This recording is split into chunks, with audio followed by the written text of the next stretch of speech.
While the worshippers of God will be especially distinguished by their regard for the fourth commandments of the Bible, since this is the sign of his creative power and the witness to his claim upon man's reverence and homage, the worshippers of the beast will be distinguished by their efforts to tear down the Creator's memorial, to exalt the institution of Rome. It was in behalf of Sunday that popery first asserted its arrogant claims, and its first resort to the power of the state was to compel the observance of Sunday as the Lord's Day. But the Bible points to the seventh day and not to the first as the Lord's Day. Said Christ, the Son of Man is Lord also of the Sabbath. The fourth commandment declares the seventh day is the Sabbath of the Lord, and by the prophet Isaiah, the Lord designate it my holy day. Mark chapter 2 verse 28 and Isaiah 58 verse 13. The claim so often put forth that Christ changed the Sabbath is disproved by his own words. In his Sermon on the Mount he said, "Think not that I am come to destroy the law or the prophets. I am not come to destroy, but to fulfill. For verily I say unto you, till heaven and earth pass, one jot or one tittle shall in no wise pass from the law, until all be fulfilled. Whosoever therefore shall break one of these least commandments, and shall teach men so, he shall be called least in the kingdom of heaven. But whosoever shall do and teach them, the same shall be called great in the kingdom of heaven." Matthew 5 verse 17 to 19. It is a fact generally admitted by Protestants that the scripture give no authority for the change of the Sabbath. This is plainly stated in the publication issued by the American Tract Society and the American Sunday School Union.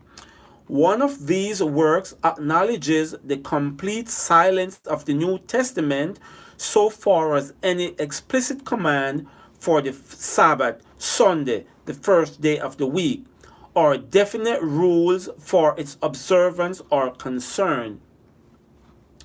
Another says, up to the time of Christ's death, no change has been made in the day, and so far as the record shows that not the apostles did not give any explicit command enjoining the abandonment of the seventh day Sabbath and its observance on the first day of the week.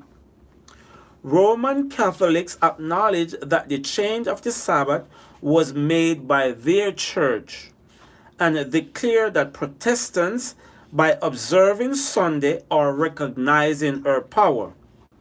In the Catholic Catechism of Christian Religion, in answer to question as to the day to be observed in obedience to the fourth commandment, this statement is made: during the old law, Saturday was the day sanctified, but the church, instead, instructed by Jesus Christ and directed by the Spirit of God, has substituted Sunday for Saturday. So now we sanctify the first, not the seventh day. Sunday means and now is the Lord's Day. As the sign of the authority of the Catholic Church, Papist writers cite the very act of changing the Sabbath into Sunday, which Protestants allow of, because by keeping Sunday, they acknowledges the Church's power to ordain feasts and to command them under sin. What then is the change of the Sabbath but the sign or mark of the authority of the Roman Church, the mark of the beast? The Roman Church has not relinquished her claim to supremacy when the world and the Protestant churches accept a Sabbath of her creating. While they reject the Bible Sabbath, they virtually admit this assumption. They may claim the authority of tradition and the fathers for the change, but in so doing, they ignore the very principle which separates them from Rome, that the Bible and the Bible alone is the religion of Protestants. The papists can see that they are deceiving themselves, willingly closing their eyes to the fact in the case. As the movement for Sunday enforcement gains favor, he rejoices, feeling assured that it will eventually bring the old Protestant world under the banner of Rome. Romanists declare that the observance of Sunday by Protestants is an homage they pay in spite of themselves to the authority of the Catholic Church.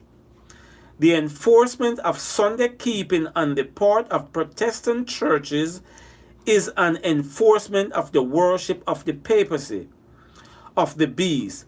Those who, understanding the claims of the fourth commandments, choose to observe the false Sabbath instead of the true Sabbath, or thereby paying homage to that power by which alone it is commanded.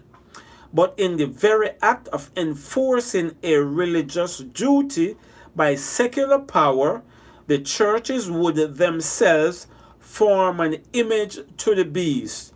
Hence, the enforcement of Sunday keeping in the United States would be an enforcement of the worship of the beast and his image. But Christians of past generation observe Sunday. Suppose that in so doing they are keeping the Bible Sabbath, and there are now true Christians in every church, not excepting the Roman Catholic Communion, who honestly believe that Sunday is the Sabbath of divine appointment. God accepts their sincerity of purpose and their integrity before Him. But when Sunday observance shall be enforced by law, and the world shall be enlightened concerning the obligation of the true Sabbath, then whosoever shall transgress the commandment of God to obey a precept which has no higher authority than of Rome, will thereby honor popery above God. He is paying homage to Rome and to the power which enforces the institution ordained by Rome. He is worshiping the beast and his image. As men then reject the institution which God has declared to be the sign of his authority, and honor in his stead that which Rome has chosen as the token of her supremacy, they will thereby accept the sign of allegiance to Rome, which is the mark of the beast. And it is not until the issue is thus plainly set before the people, and they are brought to choose between the commandments of God and the commandments of men, that those who continue in transgression